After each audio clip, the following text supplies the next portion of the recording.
Hello दोस्तों, Techno डक्की and education hub YouTube channel पर आपका स्वागत है। मैं विजय कुमार आपका मेरे न्यू यूट्यूब चैनल पर स्वागत करता हूं और आपसे रिक्वेस्ट करता हूं कि अगर आपको ये वीडियो अच्छा लगे तो मेरे यूट्यूब चैनल को सब्सक्राइब करें, अपने दोस्तों के साथ शेयर करें और वीडियो को लाइक करें। Thank you. तो हम आज आपको बताते हैं राजस्थान में जो होमगार्ड की वैकेंसी निकली है उसके बारे में, उसका क्या नोटिफिकेशन है, क्या क्या रिक्वायरमेंट है, उसमें क्या होने वाला। तो स्टार्ट करते हैं। होमगार्ड जॉब, ये जॉब गृह रक्षा राजस्थान जयपुर की निकली हुई है।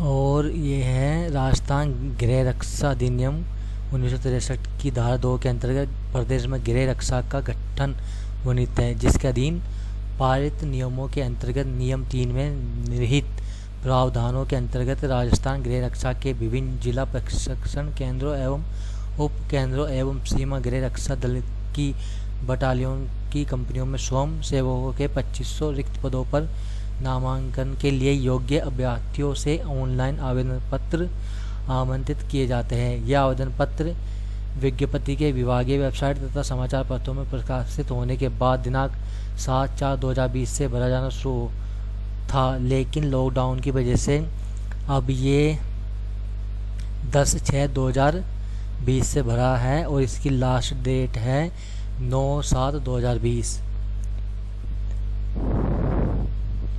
आवेदन की प्रक्रिया के लिए आपको क्या करना है कि आवेदन करने के लिए आपको SSO ID बनानी पड़ेगी। अगर आपकी SSO ID नहीं है तो आप SSO ID बना सकते हैं।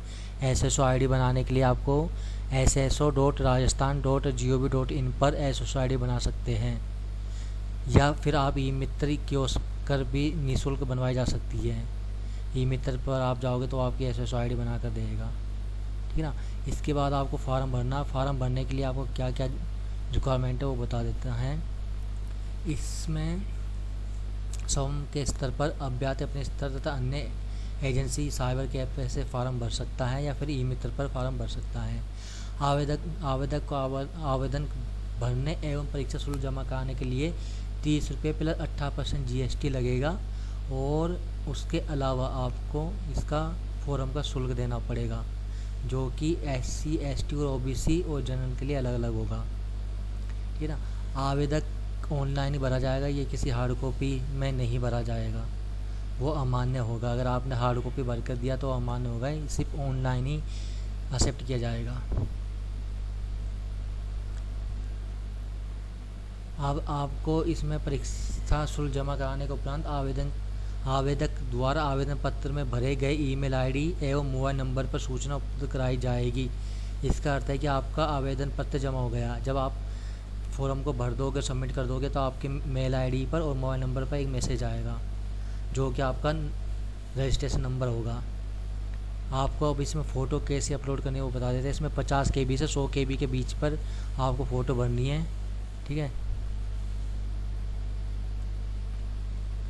और आपके जो हस्ताक्षर होंगे यानी आपके सिग्नेचर होंगे वो होंगे 20 KB से 50 KB के स्कैन किए हुए।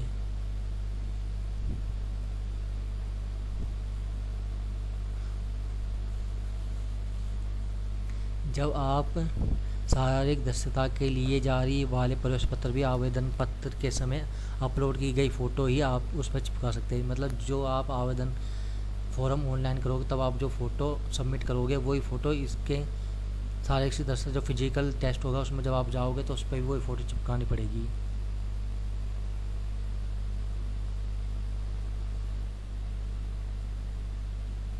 आप देख लेते हैं इसमें परीक्षा शुल्क क्या है। परीक्षा शुल्क सामान्य अन्य पिछड़ा वर्ग के आवेदन के लिए 200 रुपये और अनुसूचित जाति SC ST EWS MBC वर्ग के आवेदन हेतु है 175 रुपये। शारीरिक दक्षता परीक्षा प्रमाण प्रवेश पत्र।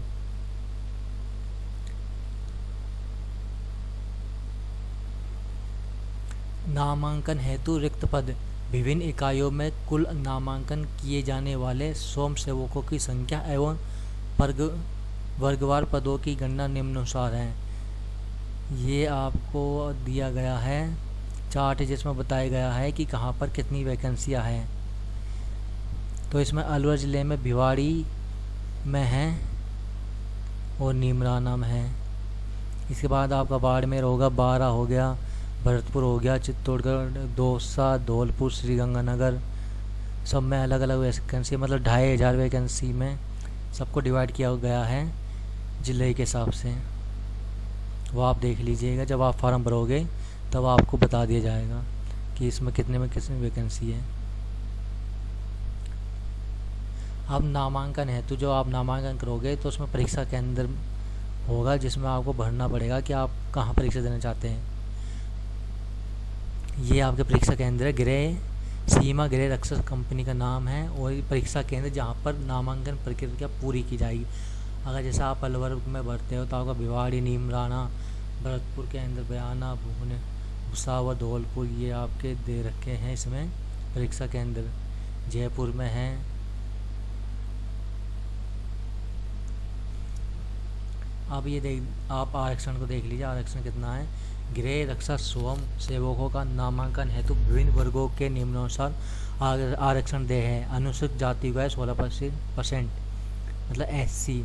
अनुसूचित जनजाति ST को है 12%। अन्य पिछड़ा वर्ग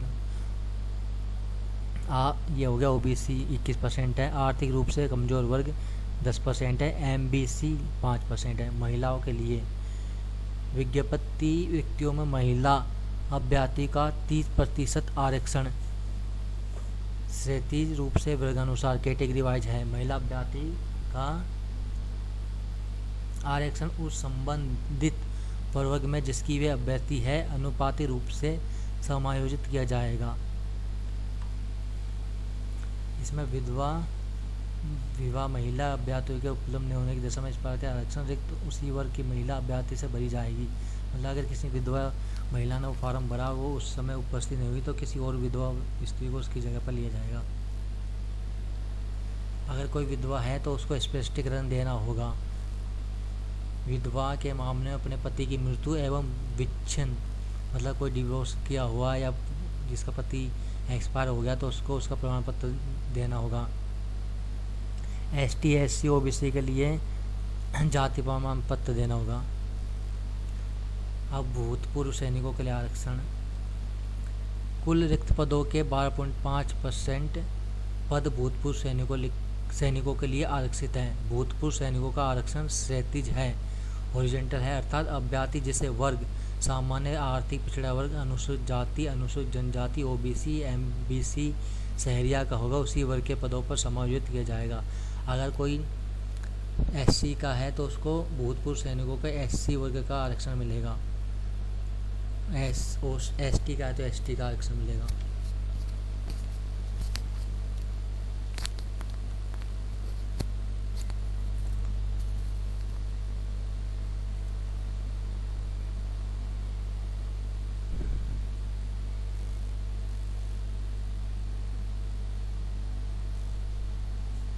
अब इसमें मानदेय यानी सैलरी कितनी मिलेगी आपको, तो सैलरी का देख लीजिए। गृह रक्षा स्वयं सेवक सरकारी कर्मचारी नहीं होता है। राज्य सरकार के अध्यादेश 1963 एवं राज्य सरकार द्वारा प्रसारित गृह रक्षा नियमावली 1962 के तहत संचालित इस विभाग में स्वयं सेवकों को चयनित कर प्रशिक्षण प्रदान कर संगठित किया जाता है।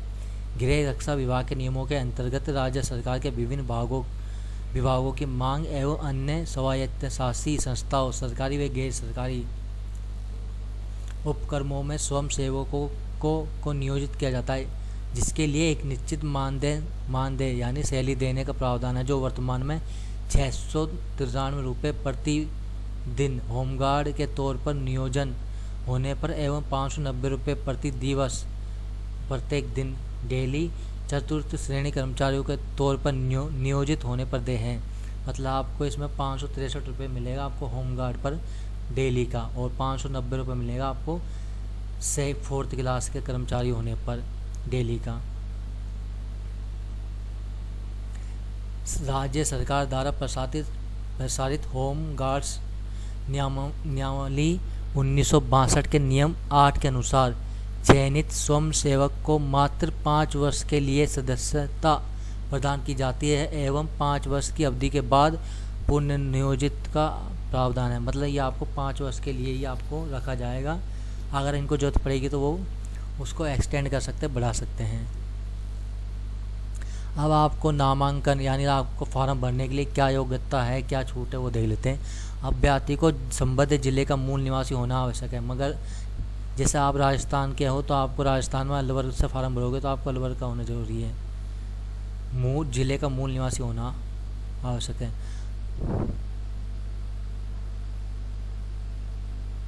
और इसमें यह है कि अगर आप जिस जगह पर रह रहे हो कि वहाँ का आपको 3 साल का मूल निवास प्रमाण पत्र भी जरूरी है, जिसमें आप तहसीलदार से, राजपत्रित अधिकारी से, किसी से भी आप ले सकते हो।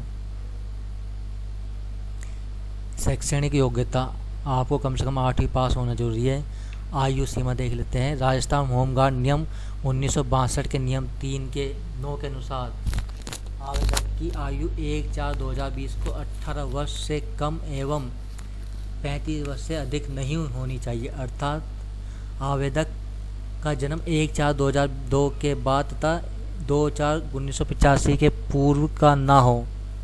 आप 2002 के बाद के पैदा ना हो, मतलब 2003 के नहीं होने चाहिए आप, और 1985 से पहले के नहीं होने चाहिए। शारीरिक मापदंड देख लेते हैं। अभ्यर्थियों की ऊंचाई व सीने का न्यूनतम माप एवं वजन निम्नानुसार होना अनिवार्य है। मापदंड देख लेते, सामान्य वर्ग क्षेत्र का पहले देख लेते हैं। न्यूनतम ऊंचाई होनी चाहिए पुरुष की 168 सेंटीमीटर और महिला की 152 सेंटीमीटर होनी चाहिए। सीना होना चाहिए पुरुषों के लिए, ओनली पुरुषों के लिए सीना अनिवार्य है, बिना फुलाए 81 सेंटीमीटर, फुलाने पर 86 सेंटीमीटर। सीने का कम से कम फुला 5 सेमी होना चाहिए। महिलाओं के लिए सीना कोई लागू नहीं है। वजन केवल महिलाओं के लिए, पुरुषों के लिए वजन कोई मायने नहीं है, लेकिन महिलाओं के लिए 47.5 किलोग्राम का वजन होना चाहिए।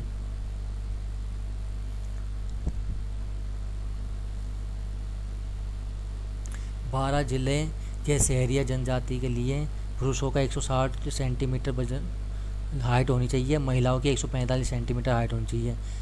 पुरुषों का सीना होना चाहिए 74 सेंटीमीटर, फुलाने पर 79 सेंटीमीटर। सीने का कम से कम फुला 5 सेंटीमीटर होना चाहिए। पुरुष महिलाओं के लिए लागू नहीं है, पुरुषों के लिए वेट लागू नहीं है। महिलाओं का 43 किलोग्राम वेट होना चाहिए।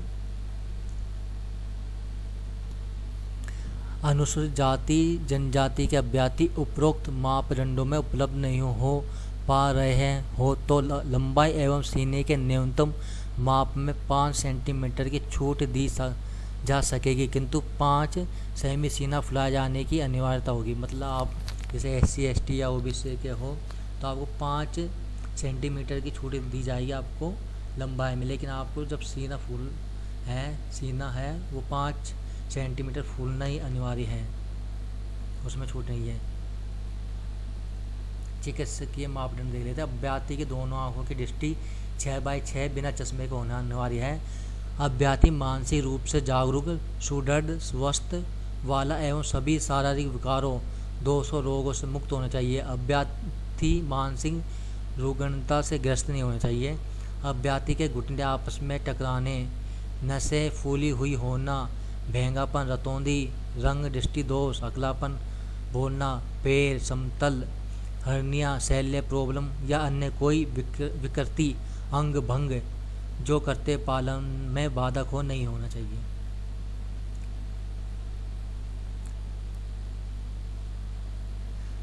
नामांकन के लिए अयोग्यता।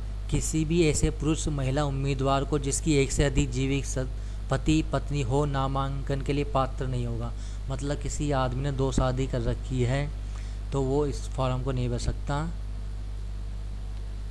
ऐसा कोई भी अभ्यर्थी जिसके दिनांक 1/6/2002 को या उसके पश्चात 2 से अधिक संतान हो वो भी इस फॉर्म को नहीं भर सकता। अगर आपकी 2002 से पहले की संतान 2002 से पहले की मतलब 2001, 2000, 1999 से पहले की संतान है तो आप फॉर्म भर सकते हो। लेकिन अगर 2002 के बाद यानी 2003, 2004 में अगर आपके 3-4 संतान है तो आप इस फॉर्म को नहीं भर सकते। इसके लिए आपको सिर्फ 2 संतान होना अनिवार्य है।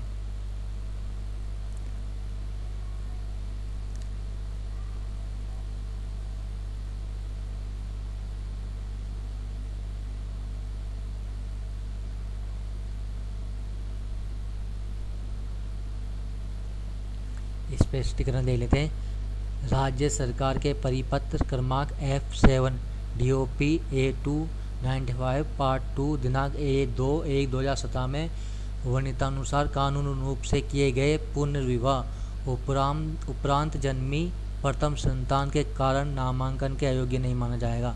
शादीशुदा अभ्यर्थी के नामांकन के लिए विवाह पंजीकरण प्रमाण पत्र पेश करना अनिवार्य होगा। पंजीयन प्रमाण पत्र पेश नहीं करने पर अभ्यर्थी को अयोग्य माना जाएगा। किसी भी विवाहित अभ्यर्थी को नामांकन के लिए पात्र नहीं माना जाएगा यदि उसने अपने विवाह के समय दहेज स्वीकार किया हो तो। इस नियम के प्रयोजन हेतु दहेज से वही तात्पर्य होगा जो दहेज प्रतिषेध एक्ट 1961 में है। सेंट्रल एक्ट 1961 का 28। यदि किसी अभ्यर्थी के विरुद्ध निम्न में से किसी प्रकार के अपराध के तहत प्रकरण अन्वेषणाधीन न्यायालय में विचाराधीन है अथवा दोष सिद्धि उपरांत सजा हो चुकी है तो उस राज्य के अधीन सेवा पदों पर नियुक्ति हेतु पात्र नहीं माना जाएगा। अगर कोई जेल काट कर आया है तो उसको भी नहीं माना जाएगा। किसी ने किसी लेडीज का बलात्कार किया है लज्जा भंग करने के अपराध में उसको भी नहीं माना जाएगा। औषधि कुछ उल्टा सीधा गैर कानूनी काम किया है उसको भी नहीं माना जाएगा।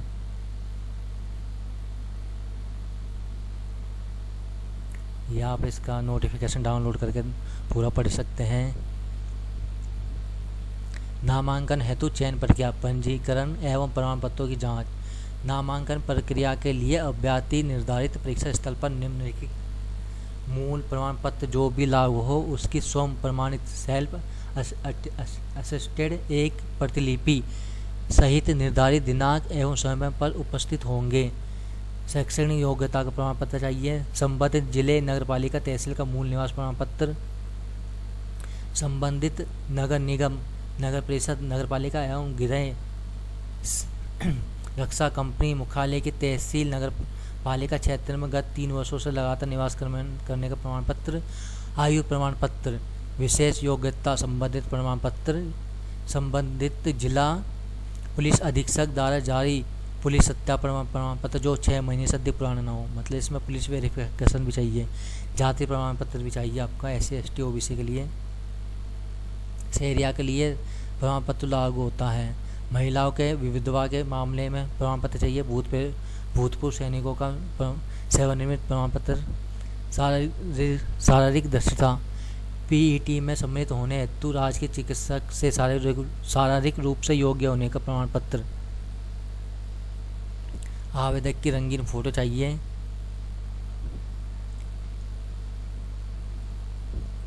पंजीकरण के समय अभ्यर्थी के आवेदन में लगाए गए फोटो एवं हस्ताक्षर का मिलान एवं उपरोक्त वर्णित प्रमाण पत्रों की जांच की जाएगी।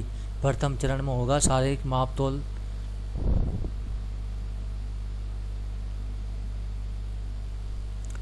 नियमानुसार गठित नामांकन बोर्ड द्वारा अभ्यर्थी का शारीरिक मापतोल परीक्षण किया जाएगा। नामांकन बोर्ड PST में उपस्थित समस्त अभ्यर्थियों को उनके मापतोल से अवगत कराएंगे।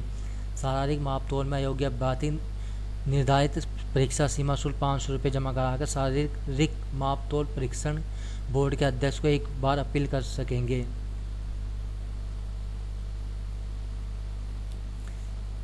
द्वितीय चरण में आपको शारीरिक दक्षता परीक्षा होगी जिसमें दौड़ होगी। दौड़ में पुरुष वर्ग के लिए 1000 मीटर होगी जो कि 1 किलोमीटर होता है। अधिकतम अंक मिलेंगे इसमें 30 अंक मिलेंगे आपको। इसमें 3 मिनट 40 सेकंड तक में आपको 15 अंक मिलेंगे। 3 मिनट 20 सेकंड तक में 23 अंक मिलेंगे और 3 मिनट 10 सेकंड तक में आपको 30 अंक मिलेंगे। मतलब कि अगर आपने इस 1 किलोमीटर की दौड़ आपने 3 मिनट और 10 सेकंड में पूरी की तो आपको 30 अंक मिलेंगे। 3 मिनट और 20 सेकंड में करी तो आपको 23 अंक मिलेंगे और 3 मिनट 40 सेकंड में करी तो आपको 15 अंक मिलेंगे दौड़ के। महिलाओं को 800 मीटर की दौड़ है जिसमें सेम वही है, बस टाइम का कुछ फ़र्क है वो आप देख लीजिएगा। इसमें आपको दौड़ के लिए सिर्फ एक बार ही अवसर प्रदान किया जाएगा, मतलब आपको एक बार ही दौड़ा कर देखा जाएगा।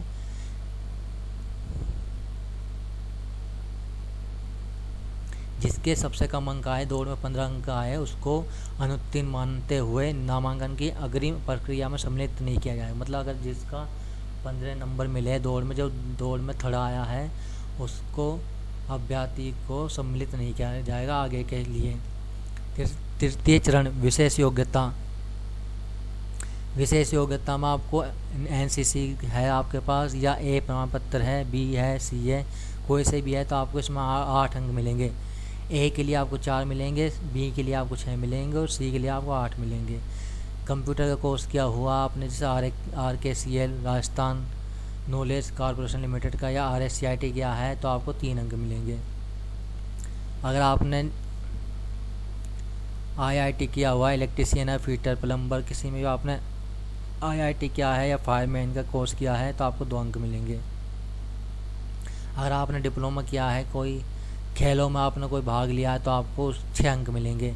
राज्य स्तर पर आपको मिलेंगे 4 अंक और राज्य स्तर पर मिलेंगे 2 अंक। राष्ट्रीय स्तर पर 4 और राज्य स्तर पर 2 अंक मिलेंगे। स्काउट प्रमाण पत्र, स्काउट के लिए आपको अंक मिलेंगे 5।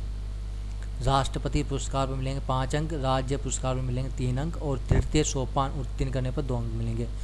हल्का भारी मोटर वाहन, जैसा आपके पास DL है, ड्राइविंग लाइसेंस है तो आपको 3 अंक मिलेंगे।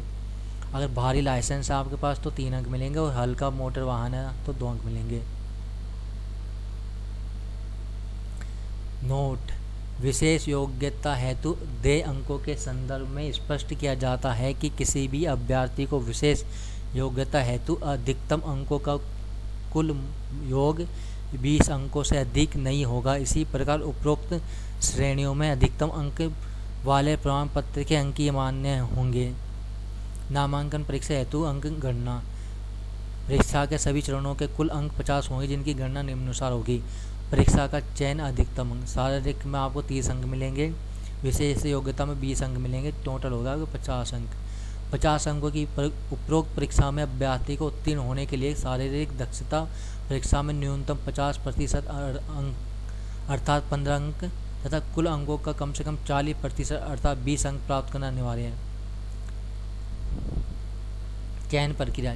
नामांकन प्रक्रिया के अंतिम चरण में उपलब्ध अभ्यर्थी को उपरोक्त वर्णित दौड़ एवं विशेष योग्यता के अंक दिए जाएंगे तथा मेरिट योग्यता सूची की तैयार की जाएगी। इस प्रकार योग्यता सूची में रिक्तियों के अनुरूप एवं राज्य सरकार के नियमों के अंतर्गत प्रदत्त आरक्षण प्रावधानों के अनुसार वर्गवार चयन सूची तैयार की जाएगी।